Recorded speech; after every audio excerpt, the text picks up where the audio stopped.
ते सांगणार आहे की ॲनिमिया म्हणजे काय. तर ॲनिमियाला आपल्याला मराठी भाषेत जर पाहिलं तर पांडुरोग असं म्हणतात. त्याला आपण रक्तक्षय असं सुद्धा म्हणू शकतो. हा ॲनिमिया का होतोय की शरीरामध्ये जे हिमोग्लोबिन आहे, एचबी म्हणतो आपण त्याला, हिमोग्लोबिनची लेवल काय होते, कमी होऊन जाते. एक जे नॉर्मल लेवल आहे ते नॉर्मल लेवलपेक्षा अगर अधिक लेवल जी कमी झाली तर काय होते, आपल्या शरीरामध्ये हिमोग्लोबिनची लेवल कमी झाली तर आपल्याला ॲनिमिया होतोय. त्याच्यासोबतच आपल्या शरीरामध्ये लाल रक्तपेशी आणि मांसपेशी फॉर्म होत असणार आहे. आणि हा हिमोग्लोबिन जो आहे हा सर्वात महत्त्वाचा घटक आहे आपल्यामध्ये. याच्यामध्ये आयर्न असतं. आयर्न म्हणजे लोह, बरोबर.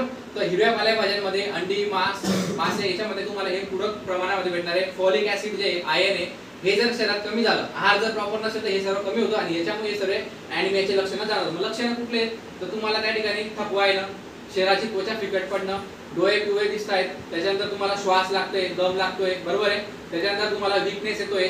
ज्या मेन्स्ट्रुएशन मध्ये फिमेल्स मध्ये रजस्राव अति प्रमाणात झाल्यामुळे त्या ठिकाणी पण अशक्तपणा येऊ शकतोय. हा पण त्याच्या मागचं एक कारण आहे. हे त्याचे काही सुरुवातीचे लक्षण आहेत. पण हे कव्हर करायचे असेल तर तुम्हाला डॉक्टरांच्या मार्गदर्शनाखाली तुम्हाला ट्रीटमेंट घ्यायची आहे. त्याच्यामध्ये पण तुम्हाला ॲनिमियामध्ये प्रकार आहेत. मेगालोप्लास्टिक ॲनिमिया आहे, अप्लास्टिक ॲनिमिया आहे, बरोबर आहे. नंतर थॅलेसिमियामध्ये जे हे सर्व काय आजार आहेत त्याच्यामध्ये काय असतं की रक्त जे तयार होण्याची प्रोसेस कमी होऊन जाते. इनफ रक्त जे असेल ते तयार होण्याची प्रोसेस कमी होऊन जाते.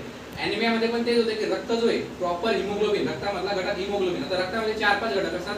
पहिला असतो तुमचा प्लाझ्मा, त्याच्यानंतर तुमचं असतं आरबीसी, डब्ल्यूबीसी, नंतर प्लेटलेट्स, बरोबर. हे घटक आहे रक्तामधले आणि त्याच्यामध्ये काही न्यूट्रिएंट मटेरियल पण असणार आहे, काही गॅसेस पण त्याच्यामध्ये मिक्स असतात. आपल्या रक्तामध्ये आपल्याला दिसायला रक्त लाल दिसतं पण त्याच्यामध्ये एवढे सर्व घटक असतात.